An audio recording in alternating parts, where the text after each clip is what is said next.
રવાલ ગામ છે, રવાલ ગામ પાસે જે ITM જે કોલેજ છે એ કોલેજના સંકુલની અંદર એક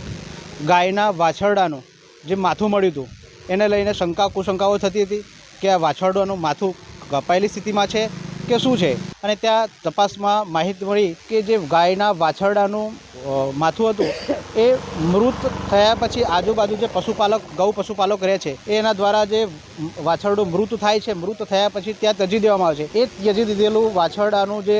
માથું હતું એ કૂતરાઓ ક્યાંક ને ક્યાંક અંદર લઈ ગયા છે। મારે મીડિયાના માધ્યમથી સમગ્ર હિન્દુ સમાજ જે ગૌ પશુપાલક છે એમણે પણ કહેવું છે, ગૌ માતા જે આપણી માતા છે જેનાથી આપણે જીવાદોરી ચલાવીએ છીએ એ ગૌ માતાના ગૌ વંશજો હોય કે ગૌ માતા જ્યારે પણ આપણને આપણા ત્યાં મૃત થાય કે અન્ય કોઈ પણ બીમારી થાય તો આપણે એના મૃત શરીરને આમ રસ્તા પર ત્યજી ન દેતા તેને પંચ મહાભૂતમાં વિલીન કરવું, શક્ય હોય તો અગ્નિદાહ, ના હોય તો જમીનમાં પણ દફનાવી દેવું જોઈએ।